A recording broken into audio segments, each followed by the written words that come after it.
saudara-saudari yang seiman, umumnya orang tua akan merasa lega, merasa bangga, dan merasa gembira ketika anjurannya dipenuhi, disambut secara antusias oleh anaknya.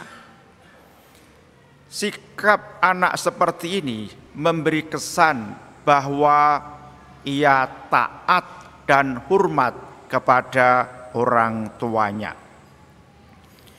Percakapan seorang ayah dan anaknya dalam Injil hari ini memperlihatkan suasana demikian itu. Si ayah berkata, "Anakku, pergilah bekerja di kebun anggur hari ini." Jawab anak itu, "Baik, Bapa." Saudara-saudari yang seiman, sepintas kilas anak ini memperlihatkan sikap siap, sikap taat. Namun ternyata ia tidak menunjukkan niat bekerja di kebun anggur ayahnya. Dengan demikian, jawabannya kepada si ayah hanyalah sebuah basa-basi. Sangat mungkin jawaban itu diucapkan agar ia tidak ditanya lagi atau tidak diberi anjuran berikut yang lebih merepotkan dirinya. Tampaknya ia lebih memilih meneruskan apa yang sedang dikerjakannya, entah itu pekerjaannya atau hobi kesenangannya. Saudara-saudari yang seiman, anak model ini dipakai oleh Yesus untuk menggambarkan jati diri imam-imam kepala dan pemuka bangsa Yahudi. Mereka semua ini paham tentang agama, dan masyarakat tentu saja tidak meragukannya. Namun apa yang terjadi pada diri mereka pantas disesalkan. Sebab pengetahuan mereka tentang agama hanya berada di pikiran saja dan tidak sampai menyentuh di hati untuk dipraktekkan dengan setia. Jelasnya begini, mereka itu tahu bahwa Yohanes datang untuk mewartakan dekatnya kerajaan Allah. Orang-orang menyambut positif ajakan Yohanes. Mereka menanggapinya dengan menyesali dosa-dosanya dan memberikan diri untuk dibaptis. Demikian juga Yesus bahkan telah minta dibaptis olehnya untuk menggenapkan seluruh kebenaran.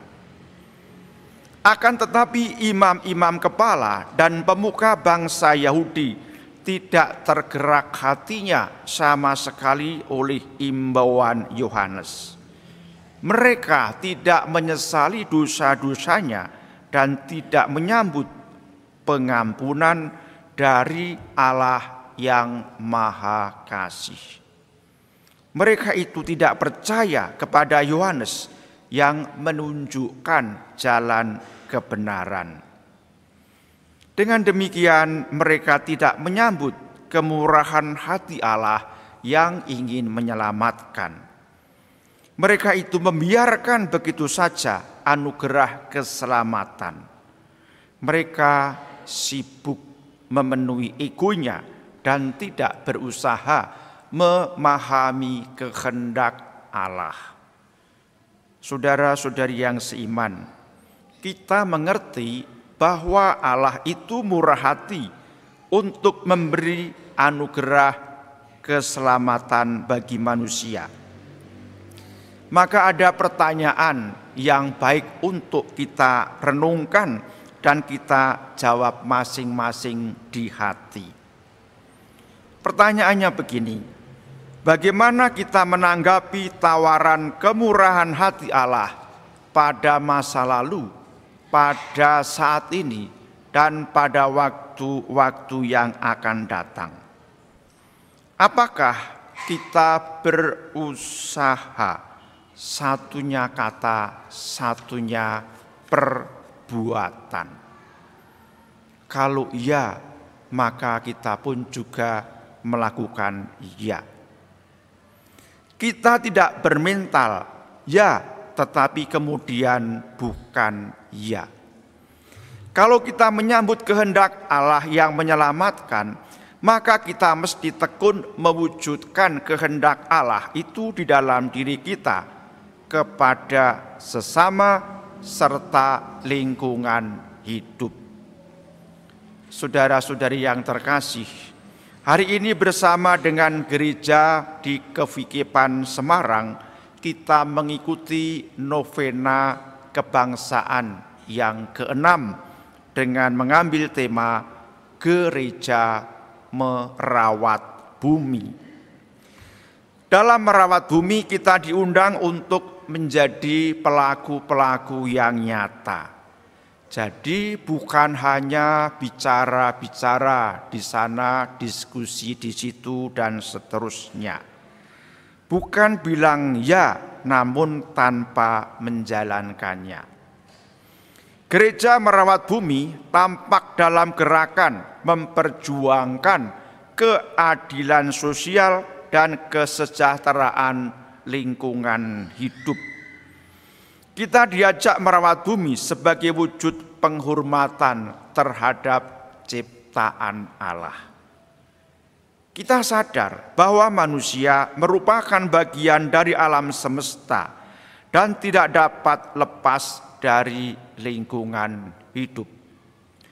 Maka marilah kita lebih peduli dan bertanggung jawab dalam menjaga lingkungan hidup di sekitar kita. Gereja ikut menggalang dukungan dan mengajak masyarakat ikut serta dalam perjuangan merawat bumi. Gereja sungguh sadar bahwa menjaga lingkungan hidup bukan merupakan tugas individu, tetapi merupakan tanggung jawab bersama. Paus Fransiskus melalui ensiklik Laudato Si mengajarkan pentingnya merawat bumi, rumah bersama yang sedang ditimpa krisis ekologi. Bapak Suci Paus Fransiskus menegaskan bahwa menjaga bumi adalah tanggung jawab moral yang mesti diemban oleh semua orang. Saudara-saudari yang terkasih, kita pun juga prihatin bahwa terjadi praktek perusakan lingkungan. Ada penggunaan bahan bakar fosil dan penggunaan bahan-bahan kimia yang berbahaya. Maka gereja mendorong penggunaan teknologi yang ramah lingkungan. Saudara-saudari yang seiman, Paus Fransiskus mengajak kita berkolaborasi dalam merawat bumi dan memperjuangkan keadilan lingkungan. Kita perlu bekerja sama untuk mengatasi perubahan iklim dan keberlanjutan planet kita. Tampaknya kita berada di daerah pegunungan, tapi nyatanya kita juga dapat merasa panas. Karena di lain tempat pun ternyata juga lebih panas daripada tempat kita ini. Kita berusaha juga untuk melindungi hak-hak orang-orang yang paling terkena pengaruh dari perubahan iklim. Saudara-saudari yang seiman, Salah satu langkah konkret untuk melakukan tindakan merawat bumi adalah melaksanakan program-program lingkungan hidup. Misalnya saja kegiatan penghijauan. Kita senang melihat pohon-pohonan yang hijau. Dengan menanam pohon-pohonan, sebenarnya kita pun juga mengusahakan bertambahnya oksigen di sekitar lingkungan kita. Pengelolaan sampah. Biasanya sampah itu tercampur baur antara kertas, plastik, sisa makanan, dan macam-macam. Penghematan energi. Upaya-upaya pelestarian sumber daya alam lainnya. Saudara-saudari yang seiman, semoga usaha yang kita lakukan untuk merawat bumi menjadi berkat bagi diri kita, menjadi berkat bagi masyarakat, dan menjadi berkat bagi seluruh umat manusia. Dimuliakanlah Tuhan kini dan sepanjang masa. Amin.